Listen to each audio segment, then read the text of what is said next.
심리학의 이론 중에 플라시보 효과라고 하는 이론이 있습니다. 이것은 마음에 들게 하다라고 하는 라틴어에서 유래가 되었는데요. 내용은 이와 같습니다. 별로 효과가 없는 약인데 좋은 약이라고 그렇게 얘기를 하면, 믿을 만한 분이 얘기하면 심리적인 효과로 인해서 실제로 그 효과 있는 약이 아닌데 환자의 상태가 좋아지는 효과를 플라시보 효과다, 이렇게 이야기를 합니다. 반대의 현상을 이 노시보 효과, 이렇게 얘기를 하는데요. 이것도 역시 라틴어에서 왔습니다. 해를 끼치다라고 하는 단어에서 왔는데요. 환자는 의사를 믿지 않습니까? 근데 그 신뢰하는 의사가 죽음에 관한 암시를 주면은 아무리 멀쩡한 환자라고 하더라도 쉽게 절망을 하게 된다는 것입니다. 그래서 의학적 이유가 없더라도 부정적인 마음만 있어도 사람에게는 치명적인 해를 줄 수 있다. 이게 노시보 효과라고 합니다. 근데 이 노시보 효과의 문제는 이게 전염성이 있다는 거예요. 그러니까 이런 분이 옆에 있으면 참 어려워집니다. 참 어려워집니다. 그래서 집단 심인성 질환, 이렇게 명명을 합니다. 이런 일이 생긴다는 거예요. 예수님 오셨을 때 이스라엘의 상태가 어땠을까? 플라시보일까? 노시보일까? 뭐 뻔하지 않습니까? 우울하잖아요. 저기 뭐 포로 이게 식민 지배를 받고 있고, 재미가 없잖아요. 행복하지도 않고 소망도 안 보이고, 뭘 한들 제대로 인생을 살아보겠습니까? 굉장히 우울하고 집단 심인성 질환에 빠진 것과 같은 그런 상황에 있었습니다. 행복이 과연 있을까? 기쁨이 있을까? 그런데 잃어버린 기쁨을 회복시켜 주신 거예요. 잃어버린 행복을 회복시켜 주신 거예요. 승리라고 하는 단어는 전혀 맞지 않다고 생각을 했는데 승리에 대한 소망을 가지게 되었습니다. 외형적인 변화가 온 것은 아무것도 없습니다. 그런데 예수 안에서, 예수님이 오셨기 때문에 그분 안에서 이런 변화가 다가오게 된 것입니다. 제가 사랑하고 존경하는 칠순대신 장로님이 계십니다. 키도 작으시고 몸도 왜소하세요. 그래서 뭐 현장에서 이렇게 일을 하셔야만 되는 그런 전공을 하시고 현장에 갔는데, 그 당시 얼마나 열악합니까? 여름철이 되는데 몸은 안 따라오고 무덥고 기계 옆에 있어야 되고, 그러니까 너무너무 재미가 없다는 거예요. 아버님 일찍 가시고 가장으로서 책임은 져야 되겠는데, 책임은 무거운데 이게 몸은 안 따라오지, 피곤하지, 지치지, 내가 인생을 앞으로 어떻게 사나? 그저 눈을 피해서 도망가서 누워 있는데 한숨밖에 안 나오고, 내가 앞으로 어떻게 살아야 되나? 그런 생각이 들더라는 거예요.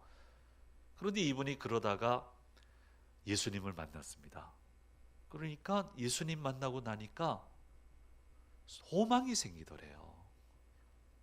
희망이 생기더래요. 외적 환경은 달라진 게 아무것도 없어요. 그런데 주님을 믿고 나니까 기대가 되고 길이 보이기 시작하고, 그렇게 해서 주님을 섬기며 살아왔는데 재밌어졌다고. 그 다음부터는 참 재밌어졌다고. 그래서 그 공장을 떠나셔서 이제 교사로 오셔서 이제 교장 선생님까지 다 마치셨는데요. 지금도 교사 선교 단체에서 우리 선생님들 전도하기 위해서, 학생들 전도하기 위해서 열심히 일하시는데요. 너무 재밌게 일하세요. 지금 칠순 되셨는데도 지금도 프로젝트 하나를 지금 같이 하고 있습니다. 같이 하고 있는데 너무너무 재밌게 살아요. 예수님 안에서. 예수님 안에서. 그래서 예수님을 정말 잘 믿고 정확하게 만난 분들의 특징이 여러 개가 있는데 그 특징 중에 하나는 가슴이 두근두근 거린다는 거예요. 두근두근 거립니다. 하나님이 어떻게 하실까? 상황은 지금 어려워요. 길이 보이지 않아요. 그런데 주님은 길을 내신다고 했잖아요. 함께 하신다고 했잖아요. 역사를 베푸신다고 했잖아요. 근데 제 생각에는 방법이 없거든요.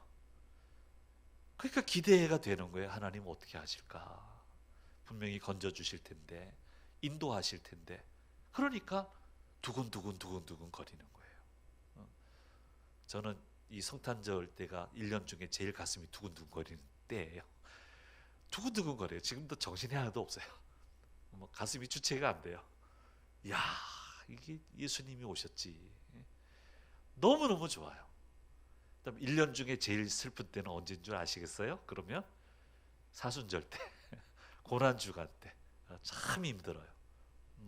제 외적 환경이 어떻든 간에 그때는 제일 힘들어요. 지금은 계속 두근두근 거려요. 특별히 이번 주간은 두근두근 거리면서 갈 것 같아요. 주님이 어떻게 하실까? 우리 하나님이 어떤 역사를 베풀어 주실까? 여기에서 어떻게 길을 내실까? 어떻게 30배, 60배, 100배의 결실을 거둬 들이실까? 이게 말이 되는 거예요? 그런데 말이 됩니다. 예수 그리스도 안에서. 예수 그리스도 안에서. 이런 새로운 역사가 일어나게 되는 거예요. 그래서 예수님의 세계는 소위 새로운 세계다, 이렇게 설명을 할 수 있습니다. 복음서를 시작하면서 마태복음 시작을 하는데, 복음서를 시작하면서 그래서 제일 먼저 한 것은 예수 그리스도의 계보에 대해서 설명을 합니다. 아브라함과 다윗의 자손 예수 그리스도의 계보다 하면서 이 계보 안에서 주님이 하실 일, 주님으로 인하여 일어날 일에 대해서 자세하게 설명을 해주고 있습니다. 이 계보를 보면 첫 번째로 알 수 있는 것은 주의 세계는 누구라도 받아주는 세계고 놀라운 은혜가 가득 차 있는 세계다라고 하는 것을 알게 됩니다. 은혜가 가득해요. 우리 은혜로 사는 거예요. 은혜로 사는 거예요. 내가 잘한다고 다 됩니까? 내가 잘해서 잘 되면 세상에 쉽게요. 잘해도 안 되는데요. 아무리 잘해도 안 되는데요. 은혜가 필요한데 주님의 세계 안에는 이 은혜가 가득하다는 거예요. 여러 사람의 이름이 나옵니다. 아브라함, 이삭, 다윗, 솔로몬은 우리가 이해가 됩니다. 이 사람들은 그래 훌륭한 분이고 신분적으로도 괜찮고. 근데 좀 이해가 안 되는 분들이 나와요. 르호보암 같은 경우 나라를 둘로 나누고, 이게 못된 왕이잖아요. 근데 거기도 이름이 있어요. 기생 라합 한순간 잘하긴 잘했지만 신분적으로는 조금 갸우뚱하는 분이고요. 제일 이해가 안 되는 분은 그 대를 잇기 위해서 시아버지를 속이고 아이를 임신한 다말이 나와요. 이분은 안 넣어야 되는 거 아니에요? 도저히 이해되기 어려운 분이에요. 그래서 이 부분에서 깨닫게 되는 게 있습니다. 주님의 세계에서는 사람을 받아들임에 한계가 없다. 주님의 문턱은 참 낮다. 누구라도 받아주신다. 사람들은 군대 귀신 들린 자를 배척했습니다. 그래서 무덤 사이에 살아야 됐어요. 그런데 주님은 그를 만나 주셨고 군대 귀신을 쫓아내시고 다시 원래 가족에게 돌려주셨습니다. 문둥병 환자는 율법에도 그렇고요. 그 사람을 보면 부정하다 해야 돼요. 자기가 또 그렇게 얘기를 해야 돼요. 부정하다. 그럼 막 돌 던지고요. 상종을 안 합니다. 그런데 예수님 만나 주셔서 만져 주셨어요. 이게 어마어마한 사건이에요. 만져 주시고 고쳐 주시고 가족에게 돌려주시고 사회로 환원시켜 주셨어요. 사마리아 마을 수가성 여인 물 달라고 했죠. 그 다음에 여기까지는 괜찮아요. 그 다음에 그 마을에 가서 복음을 전하게 했어요. 그 마을에 좋은 사람 많을 텐데 이분은 남편을 여러 번 바꾼, 결혼을 많이 하신 분이잖아요. 여인들이 모이는 시간에 못 나올 정도로 배척받던 사람이란 말이에요. 근데 왜 하필이면 이 사람에게 복음 전하라고 했을까? 참 신기해요. 사람들은 손가락질했습니다. 부정하고 배척하고 업신여기고 이 사람에게는 소망이 없다고 했으나 주님은 달랐습니다. 사람들이 뭐라고 해도 신경 쓰지 마라. 너한테도 소망이 있다. 누가 너한테 뭐라고 해도 신경 쓰지 마라. 너한테 소망이 있고 나도 너를 사용할 것이다. 주님은 항상 그렇게 말씀해 주셨습니다. 주님의 손을 붙들면, 주님의 세계로 오면, 누구든지 어떤 환경에 있어든지 영접해 주셨습니다. 깨끗해야만 올 수 있는 게 아니에요. 그러면 좋고, 정말 믿음으로 잘 살 때만 오는 게 아니에요. 그러면 좋지만 안 그래도 괜찮아요. 주의 손을 붙들면 되는 거예요.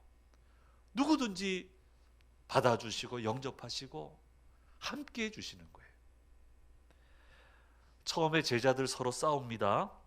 서로 용납 못하겠다, 받아들일 수 없다고 했는데 나중에 거듭난 이후에는 잘 수용을 합니다. 사도 바울이 그 예수님 만나기 전에는 예수 믿는 사람 핍박하던 사람이잖아요. 죽이던 사람이잖아요. 나 예수님 영접했습니다. 나 이제 변화됐습니다. 안 믿어줬어요. 믿어준다는 게 이게 단순한 생각이죠.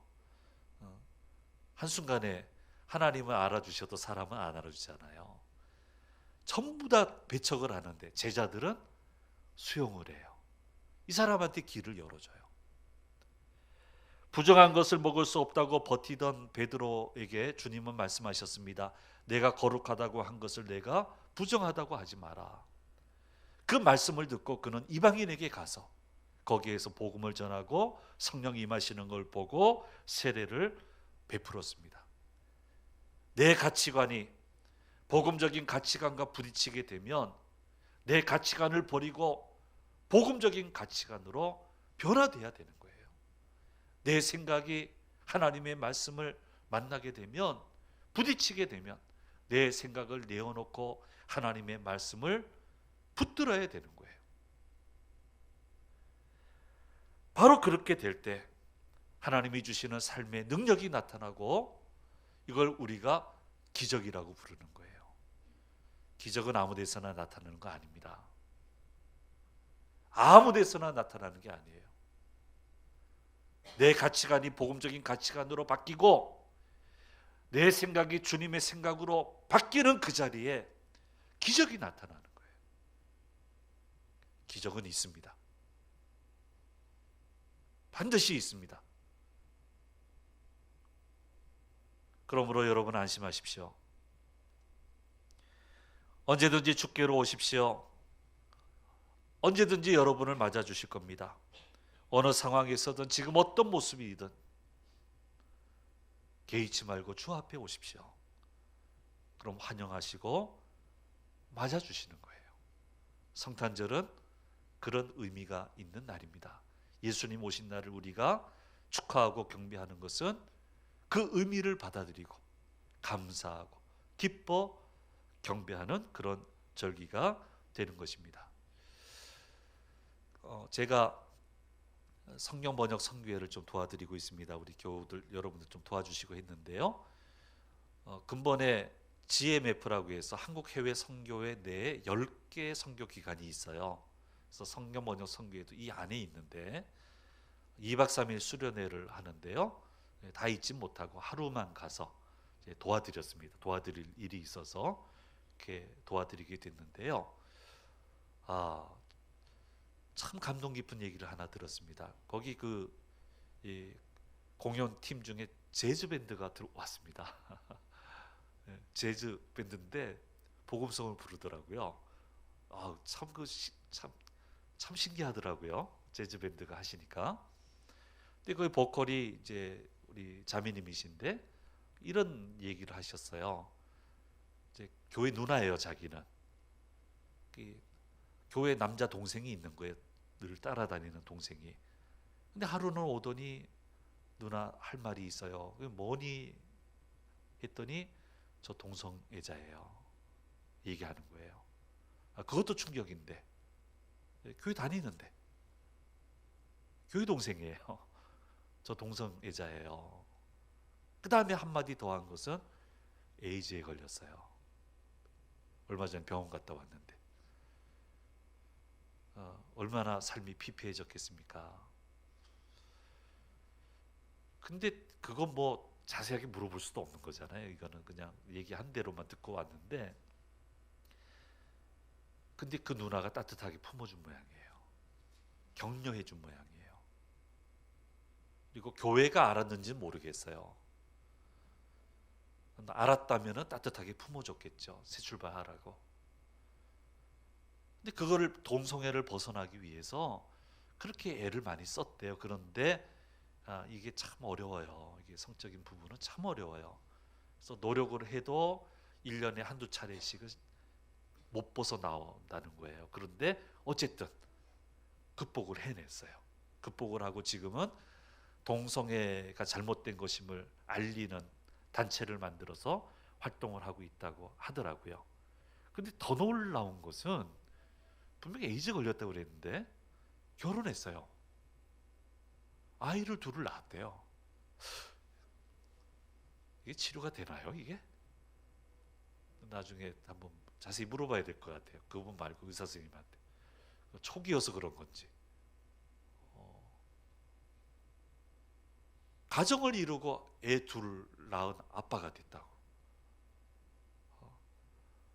너무너무 놀랐습니다. 이게 세상에서 가능하겠습니까? 수용하겠습니까? 오로지 예수님 안에서만 가능한 겁니다. 절망에 있는 사람들에게, 외적인 환경, 내적인 환경 때문에 행복하지도 않고 우울하기만 한 사람들에게 행복을 되찾아주고 새 소망의 길을 열어주시기 위해서 주님은 이 땅에 오셨습니다. 그래서 이 계보 안에 이런 내용들이 들어가 있는 것입니다. 그러므로 주님의 세계에는 기쁨이 있습니다. 세상이 주지 못하는 기쁨이 있고 세상이 주지 못하는 평안과 안식이 있습니다. 이 계보 안에 있는 분들을 보면 별로 시원치 않은 분들이 있어요. 출발도 안 좋고 중간도 안 좋고 뭐 이런 분들이 있는데 여러 사람들이 나오는데 다 좋은 건 아니에요.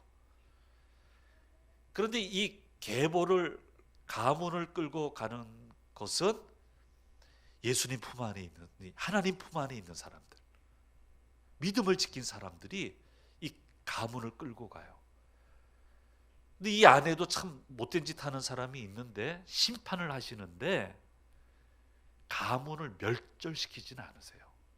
그러면서 하나님이 하시는 말씀이 아브라함을 기억하시고 다윗을 기억하시고, 이게 놀라워요. 믿음은 나 혼자만의 것이 아니에요. 믿음은 이어가는 거예요. 대를 잇는 거예요. 물론 각각 자기가 잘해야 되지만, 그러나 하나님은 아브라함을 기억하시고 다윗을 기억하세요. 멸절시켜야 되지만 다윗과 한 약속을 기억하시고 다시 기회를 주세요. 결국 그렇게 해서 예수님이 이 가문에서 나오시게 된 것입니다. 그러므로 우리는 주님의 품 안에 있어야 됩니다. 하나님의 품 안에 있어야 됩니다. 그래야만 되는 거예요. 품 안에 있어야만 보호받고, 품 안에 있어야만 공급받을 수 있고, 품 안에 있어야만 승리할 수 있게 되는 겁니다. 예수님 사역하시면서 예루살렘을 보시고 우시는 장면이 나옵니다. 마태복음 23장 37절 38절 말씀인데요. 같이 읽어보겠습니다. 예루살렘아 예루살렘아 선지자들을 죽이고 내게 파송된 자들을 돌로 치는 자여, 암탉이 그 새끼를 날개 아래에 모음같이 내가 내 자녀를 모으려 한 일이 몇 번이더냐. 그러나 너희가 원하지 아니하였도다. 보라, 너희 집이 황폐하여 버려진 바 되리라. 예루살렘 문제는 뭐예요? 밖에 있는 거예요. 밖에 있어요. 예수님 제자들 훌륭하게 쓰임받죠? 딱 한 명 빼고, 가룟 유다. 그는 밖에 있었어요. 예수님하고 같이 살았습니다. 말씀 많이 들었고요. 기적 체험했고요. 같이 밥 먹고요. 그러나 그는 늘 밖에 있었어요. 밖에서 생각하고 판단하고. 결국 어떻게 됩니까? 은30에 예수님 팔고 자신은 비참한 죽임을 당하고 말았다고 성경 기록하고 있지 않습니까? 왜 그렇습니까? 안에 있지 않고 밖에 있기 때문에 그렇습니다. 믿음 생활하면서도 밖에 있기가 쉬워요. 그러면 안 됩니다. 그러면 보호하심이 없습니다. 감사의 품 안에 있으면 감사의 길이 열립니다. 은혜의 품 안에 있으면 충만한 은혜가 임하게 되는 겁니다. 소망의 품 안에 있고 능력의 품 안에 있으면 소망이 생기고 능력이 임하게 되는 겁니다. 기쁨의 품 안에 있으면 크게 기뻐할 날을 계속 주십니다. 믿음의 품 안에 있으면 믿음의 신비한 역사가 일어나게 되는 겁니다. 품 안으로 들어와야 돼요. 들어와야 돼요. 교회 생활하면서도 밖에 있는 분들이 많아요. 떠난 분들이 많아요. 인생을 저렇게 살라고 하나님 주신 생이 아닌데 저렇게 왜 재미없게 살까? 밖에 있으면 그렇게 되는 거예요. 스웨덴 출신의 세계적인 가스펠 가수 레나 마리아를 여러분 아실 겁니다. 보도도 보셨고 공연도 보실 분이 있을 거고 책을 읽은 분이 있을 텐데요. 팔이 없지요. 발도 비대칭이죠. 한쪽 발은 다른 쪽하고 좀 비교가 안 되게 짧습니다. 저는 이제 그 책을 읽었는데요. 다 잊어버렸는데 딱 하나 기억한 게 있어요. 우리 부모님들이 이 아이가 날 때부터 이상했는데 딱 태어나는 순간 이 부모들이 한 얘기가 거기 있는데, 이야 너무 예뻐요 그랬어요. 너무너무 충격받았어요. 너무 예뻐요. 그래서 예쁘게 키워요. 하나님 어떻게 이런 일이가 아니고 너무 예뻐요. 예쁘게 키우고요. 재미있게 키우고요. 그러니까 애가 건강하게 자라나요. 그리고 나서 사람들에게 뭐라고 간증을 하냐면 나를 지으심이 기묘하심이라. 저를 너무 멋지게 지으셨어요. 하나님이. 시편 139편의 말씀을 인용해서 그렇게 설명하면서 찬양하며 다니니까 많은 사람들이 그 자매를 통해서 좋은 영향력을, 도전을 받고 있는 것을 우리가 알고 있습니다. 안에 있어야 됩니다. 안에 있어야 돼요. 그리고 오늘 이 계보는 세 번째로 우리한테 얘기하시기를, 우리 아까도 얘기했습니다마는 믿음의 사람을 믿음의 가문을 끝까지 지켜주신다는 거예요. 저희 가정은 그렇게 믿음의 가문이 깊지 않아요. 그래서 이제 저희 다음은 괜찮을 것 같아요. 근데 옆에서 쭉 보면요, 달라요. 달라요. 하나님이 남다르게 대우하셔요. 그래서 남다르게 이상하다. 저 사람은 아닌데. 남달라서 그러면은 어쩌다 한번 그런 사람이 보이면 좀 추적을 해요. 해보면요, 있어요. 거기 믿음의 사람이 있어요.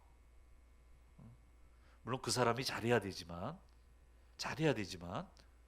하나님이 그 앞에 사람들 때문에 은혜를 주시고 축복을 주시는 걸 저는 똑똑히 봤어요. 참 많이 봤어요. 그래서 얘기하는 거예요. 믿음은 나만의 것이 아니에요. 기도는 나만의 것이 아니에요. 이어지는 거예요. 흘러가는 거예요. 그래서 잘 믿어야 돼요. 잘 믿어야 돼요. 안에 있어야 돼요.